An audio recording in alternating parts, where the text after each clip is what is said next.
Hello student, আমি তোমাদের চঞ্চল sir. নিশ্চয়ই তোমাদের শরীর ও মন সুস্থ রয়েছে। চলো, আমি তোমাদের এই ভিডিওতে অপেক্ষক বা ম্যাপিং এর সংজ্ঞা এবং ওয়ান ওয়ান ম্যাপিং ও বেলি ওয়ান ম্যাপিং সম্পর্কে আলোচনা করছি। তোমরা একটু সকলে মন দিয়ে শোনো। চলো দেখে নাও একটু সংজ্ঞাটা কি কি ম্যাপিং কাকে বলে, বা অপেক্ষক কাকে বলে, বা চিত্রণ কাকে বলে, বা ফাংশন কাকে বলে। দুটি সেট নিতে হবে, এ সেট আর বি সেট। সেট দুটি যাতে কম করে একটি করে পদ থাকে, কম করে, বা শূন্য সেট যাতে না হয়।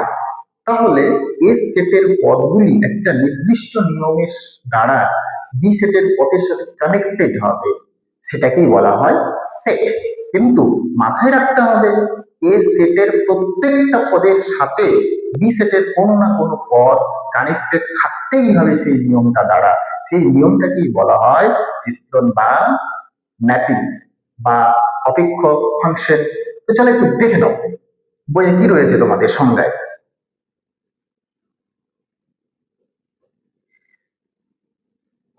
দেখো কি বলা হচ্ছে, যে এ ও বি দুটো সেট, কমপক্ষে একটি করে পদ সমন্বিত দুটি সেট নেওয়া হয়েছে। যদি এফ বলে এমন একটা নিয়ম, এফ কি একটা এমন একটা নিয়ম, যে নিয়মের দ্বারা এ সেটের প্রত্যেক পদ কি এ সেটের প্রত্যেকটা পদ হবে, মানে এ সেটে এমন কোন পদ থাকা চলবে না যেই পদটি বি সেটের সাথে কানেক্টেড, বি সেটের কোনো পদের সাথে কানেক্টেড নেই, এটা থাকা চলবেই না। মানে বি সেটের প্রত্যেকটা পদে বুকড হতে হবে ওই নিয়মের দ্বারা। হ্যাঁ, তো প্রত্যেক পদ যেটা এক্স, মানে এ সেটের পদগুলোকে এক্স নাম দেওয়া হচ্ছে। এক্স এর সাথে বি সেটের একটি নির্দিষ্ট পদ ওয়াই, বি সেটের পদগুলোকে নাম দেওয়া হচ্ছে এখানে ওয়াই। হ্যাঁ, কে সংযুক্ত করে, তবে ওই ওই নির্দিষ্ট এফ নিয়মকেই কি বলা হয়, বি সেটে এ সেটের একটা চিত্রণ বা ম্যাপিং বা অপেক্ষক বা ফাংশন। ভালো করে খেয়াল করো, এ সেটের প্রত্যেক পদ, এ সেটের প্রত্যেক পদের সাথে বি সেটের কোনো না কোনো পদের সাথে সংযুক্ত হতেই হবে।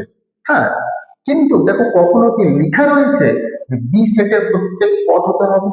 না, মানে বি সেট ফাঁকা থাকতেই পারে, এমন কোনো সমস্যা নেই তাতে, কিন্তু কি নিয়ম মানতে হবে, এ সেটের প্রত্যেকটা পদ যাতে ওই নিয়মের দ্বারা বি সেটে কানেক্টেড থাকে বা সংযুক্ত থাকে, তবেই ওই নিয়মটিকে বলা হয় চিত্রণ বা অপেক্ষক বা ম্যাপিং বা ফাংশন। চলো এবার এ সেটের পদগুলোকে এক্স সাধারণ নিয়মে লেখা হয়, আর বি সেটের পদগুলোকে সাধারণত ওয়াই বা এফ অফ এক্স লেখা হয়। ওয়াই বা কি, এফ অফ এক্স লেখা হয়। হ্যাঁ, তো এগুলো রয়েছে যে কিভাবে লেখা হয় জানবা। এবার যে ওয়াই বা এফ অফ এক্স, এগুলো কোন সেটের বলতো, বি সেটের পদ। ওয়াই বা f of x, y by f of x গুলোকে বলা হয় প্রতিবিম্ব। কি বলা হয়? প্রতিবিম্ব। কার প্রতিবিম্ব? যেই এক্স এর সাথে কানেক্টেড আছে, যেই এক্স এর সাথে কানেক্টেড আছে তার প্রতিবিম্ব বলা হয় বা ইমেজ। বোঝা গেছে? এবং এক্স গুলোকে বলা হয় ওয়াই এর প্রাকবিম্ব। হ্যাঁ, প্রাকবিম্ব। এই যে এক্স গুলোকে এফ অফ এক্স বা ওয়াই এর কি বলা হয়? প্রাকবিম্ব বা প্রি ইমেজ। বোঝা গেল? তাহলে এক্স গুলোকে কি বলবা? ওয়াই এর প্রাকবিম্ব বা প্রি ইমেজ, এবং ওয়াই বা এফ অফ এক্স কে কি বলবো আমরা? এক্স এর প্রতিবিম্ব বা ইমেজ। বোঝা গেল বিষয়গুলো? এবং এ সেটটাকে বলা হয় অঞ্চল বা ক্ষেত্র বা ডোমেন, এ সেটটাকে। এবং পুরো বি সেটটাকে বলা হয় উপ অঞ্চল বা উপক্ষেত্র, উপ অঞ্চল বা উপক্ষেত্র ও ডোমেন। এবার বি সেটের ইমেজ গুলো নিয়ে, প্রতিবিম্ব কোথায় থাকে? বি সেটে থাকে। প্রতিবিম্ব গুলো নিয়ে যে সেটটা তৈরি হয় সেই সেটটাকে বলা হয় পাল্লা বা প্রসার বা রেঞ্জ। মানে এ সেটকে বলা হয় ক্ষেত্র বা অঞ্চল, এবং বি সেটকে বলা হয় উপক্ষেত্র বা উপ অঞ্চল বা ডোমেন এবং ইমেজ গুলো বা প্রতিবিম্ব গুলো নিয়ে গঠিত সেটকে বলা হয় পাল্লা বা প্রসার বা রেঞ্জ।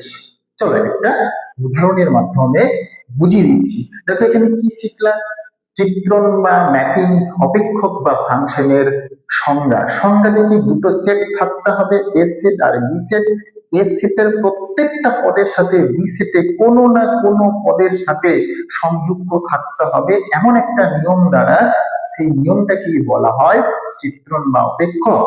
এর পাশাপাশি এ সেটের পদগুলোকে এক্স দ্বারা চিহ্নিত করা হয়, ওয়াই বি সেটের পদগুলোকে ওয়াই বা এফ অফ এক্স দ্বারা চিহ্নিত করা হয়। এবার ওয়াই বা এফ অফ এক্স গুলোকে যেই পদের কানেক্টেড এক্স এ সেটের ওয়াই বা এফ অফ এক্স গুলোকে বলা হয় ওই এক্স এর প্রতিবিম্ব বা ইমেজ এবং ওয়াই গুলো এক্স গুলোকে বলা হয় কি প্রাকবিম্ব বা প্রি ইমেজ। এবং পাশাপাশি শিখলা এ সেটকে বলা হয় ক্ষেত্র বা অঞ্চল বা ডোমেন এবং বি সেট পুরো সেটটাকে বলা হয় কি বলতো উপ অঞ্চল বা উপক্ষেত্র বা ডোমেন। এবং ইমেজ বা প্রতিবিম্ব গুলো নিয়ে গঠিত সেটটিকে কি বলা হয় আমাদের, কি বলা হয় বলো, নিশ্চয় তোমরা বুঝে গেছো, পাল্লা বা প্রসার, রেঞ্জ রেঞ্জ বলা হয়। চলো একটা উদাহরণের মাধ্যমে আমি পুরো বিষয়টা বুঝিয়ে দিচ্ছি। চলো দেখো এখানে একটা সুন্দর করে সেট নেওয়া হয়েছে, দেখতে পারো যে আমাদের এক্স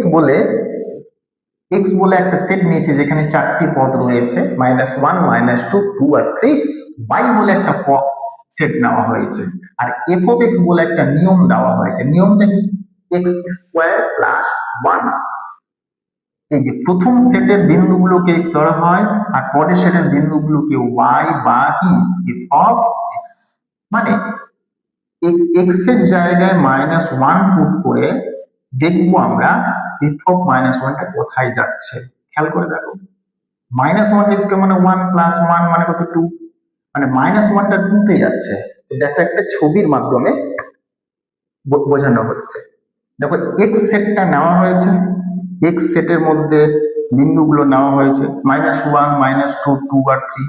এটা হচ্ছে আমাদের বি সেট। এই যে ওয়াই সেটটা বি সেট পুরোটা 1, হ্যাঁ 1 2 5 10 17 রয়েছে। এবার এফ বলে একটা নিয়ম রয়েছে যেটা কি এক্স স্কোয়ার প্লাস 1। এই যেগুলো এক্স আর ওগুলো ওয়াই বা এফ অফ এক্স। এই যে -1টা এখানে পুট করলে আমাদের 2 আসে, সেই জন্য -1টা কানেক্টেড কোথায় হচ্ছে 2 এর সাথে। -2 পুট করলে দাঁড়াচ্ছে 5 এ, আর 2টা দাঁড়াচ্ছে 5 এ, 3টা দাঁড়াচ্ছে 10 এ। এখানে মনে মনে পুট করলে তো খেয়াল করো এটাতে এক্স সেটের প্রত্যেকটা পদেই কিন্তু বি সেটের কোনো না কোনো পদের সাথে কানেক্টেড রয়েছে। মানে এমন কোনো পদ এক্স সেটে নেই যে ফাঁকা বসে রয়েছে। ফাঁকা বসে থাকলে ওই নিয়মটাকে চিত্রণ বা অপেক্ষক বলা যাবে না। ঠিক আছে প্রথমে, কিন্তু তেমন কোনো বিষয় বলা ছিল না যে যেই সেটে আমরা চিত্রণ করব সেই সেটে প্রত্যেকটা পদেই সাথে কানেক্টেড হবে। সেই জন্য দেখো 117 কিন্তু ফাঁকা রয়েছে, থাকতেই পারে, এমন কোনো ব্যাপার নয়, বাট সবাই যুক্ত থাকতে পারে। হলো, এবার এই যে দুইকে -1 এর ইমেজ বলা হয় বা প্রতিবিম্ব। তাহলে 3 এর প্রতিবিম্ব বা ইমেজ কি হবে 10, -2 এর প্রতিবিম্ব বা ইমেজ কত হবে 5, 2 এর প্রতিবিম্ব বা ইমেজ কি হবে বলো 5। বোঝা গেছে? উল্টো ভাবে 2 এর প্রাকবিম্ব বা প্রি ইমেজ কত -1, 5 এর প্রি ইমেজ বা প্রতিবিম্ব কত -2 আর 2, 10 এর প্রাকবিম্ব বা প্রি ইমেজ কত 3। বোঝা গেল বিষয়গুলো? এবার আর কি একটা শিখেছিলাম, ক্ষেত্র বা অঞ্চল বা ডোমেন কোনটাকে বলা হয় যেই সেট থেকে চিত্রণটা করা হয় এই পুরো সেটটাকে বলা হয় ক্ষেত্র বা অঞ্চল বা ডোমেন।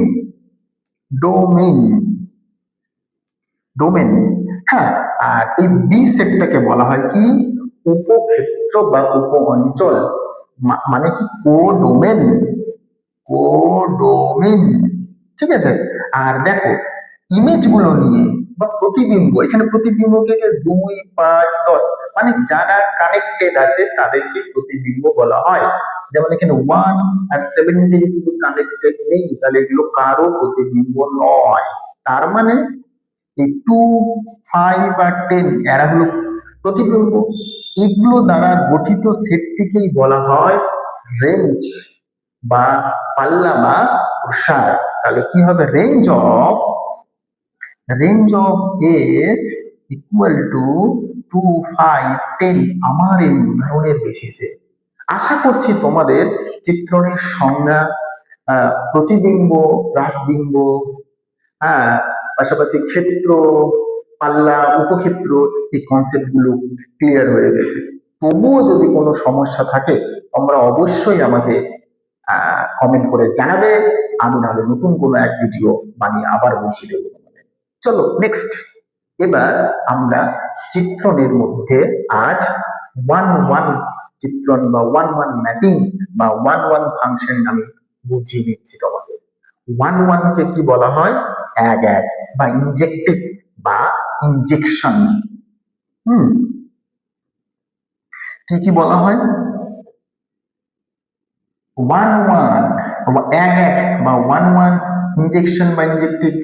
হ্যাঁ, তো 1-1 ম্যাপিং বা 1-1 ফাংশন কাকে বলে, নামের মধ্যেই বুঝতে পারছো 1-1 মানে এ সেটের একটা নির্দিষ্ট পদের সাথে বি সেটের একটা নির্দিষ্ট পদেই কানেক্টেড থাকবে। যেই অপেক্ষকে এ সেটের একটি পদের সাথে বি সেটের শুধুমাত্র একটি পদেই কানেক্টেড থাকবে, সেই চিত্রণটাকে বলা হয় 1-1 ম্যাপিং বা ফাংশন। কি বোঝা গেল, এ সেটের একটি নির্দিষ্ট পদের সাথে বি সেটের একটা নির্দিষ্ট পদ সংযুক্ত থাকবে, দুটো নয়। বোঝা গেছে, এটাকে বলা হয় 1-1। হ্যাঁ, একটু দেখে নিও। একটি উদাহরণের মাধ্যমে দেখো, যেমন এই যে এটা দেখতে পারো যে এ সেট 0, 1, 2, 3, এ সেটে রয়েছে, এ সেটে রয়েছে এ সেটে 0, 1, 2, 3, 0, 0, 1, 2, 3, বি সেটে -3, -2, -1, 0, 1। ঠিক আছে, এই যে নিয়মটা দিয়েছে x-3, এখানে 0 পুট করবো, 0 পুট করলে ক্যালকুলেশন -3 হয়, 1 পুট করলে -2 হচ্ছে, 2 পুট করলে -1 আর 3 পুট করলে 0 কানেক্টেড। তো খেয়াল করো, একটা একটা পদের সাথে একটা পদেই কানেক্টেড, একটার সাথে একটা, একটার সাথে একটা, একটার সাথে একটা। কখনোই এটা হয়নি এই দিকে দুটোর সাথে আরেকটা কানেক্টেড হয়ে গেছে, এভাবে হয়নি। ঠিক আছে, কি তাহলে একটি পদের সাথে একটি নির্দিষ্ট পদেই কানেক্টেড হবে, সেটাকে কি বলা হয় 1-1 ম্যাপিং বা এক এক ম্যাপিং বা ইনজেকশন বা ইনজেক্টেড ম্যাপিং। তোমরা কি মনে রাখবা, 1-1 মানে একটার সাথে একটা নির্দিষ্ট।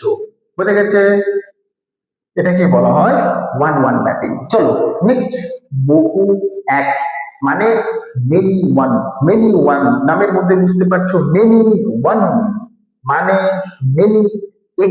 এ সেটের যেই সেট থেকে আমরা ম্যাপিংটা করব, সেই সেটের দুই বা ততোধিক পদের সাথে, দুই বা ততোধিক পদের সাথে বি সেটের একটি পদ কানেক্টেড থাকলে সেটাকে বলা হয় বহু এক, বহু এক বা মেনি ওয়ান ম্যাপিং। মানে এ সেটে এমন একটা থাকতেই হবে, কম করে একটি, যেটাতে এ সেটের দুটি বা তিনটি পদ বি সেটের একটি পদের সাথে কানেক্টেড বা যুক্ত, তবেই তাহলে এই ম্যাপিং কে বলা হয় মেনি ওয়ান বা বহু এক ম্যাপিং বা ফাংশন। চলো একটু বুঝে নাও, হালকা উদাহরণের মাধ্যমে বুঝে নাও। তো দেখো, এটি খেয়াল করো, এ সেট দিয়েছে, এ সেটকে আমরা ড্র করলাম, বি সেটও দেওয়া রয়েছে 1 4 9 6। ঠিক আছে, এবার আমি এই যে নিয়মটা দেওয়া রয়েছে, -2 পুট করলে 4 হয়, ঠিক আছে, 2 পুট করলে 4 হয়, -3 পুট করলে 9, 3 পুট করলে 9। তো দেখো এখানে খেয়াল করো, এই কেসটাতে যদি আমি খেয়াল করি যে একটির বেশি এখানে কটি বেশি, দুটি পদ গিয়ে বি সেটের একটি পদের সাথে যুক্ত হয়েছে। বোঝা গেল, একটি পদের বেশি লাগবে, দুই বা ততোধিক পদ এ সেটের পদের সাথে বি সেটের একটি নির্দিষ্ট পদের সাথে সংযুক্ত থাকলেই সেই অপেক্ষককে বলা হয় মেনি ওয়ান বা বহু এক ম্যাপিং বা অপেক্ষক। বোঝা গেছে? তোমরা এই কনসেপ্টগুলি বুঝে ছায়া প্রকাশনী, সাতরা, আদার্স বায়োমার্কিং এই থেকে অঙ্ক করার চেষ্টা করো। যদি কোনো সমস্যা হয় তোমরা অবশ্যই ভিডিও নিচে কমেন্ট করে জানাবে, আমি তোমাদের সমাধান করে দেওয়ার চেষ্টা করব। তোমরা সুস্থ থাকো, শরীর মন সুস্থ রাখো, আর প্রচুর পরিশ্রম করো। তোমাদের সামনে পরীক্ষা রয়েছে সেমিস্টার 3। আমি আবার এর পরবর্তী পাঠ নিয়ে খুব শীঘ্রই উপস্থিত হব।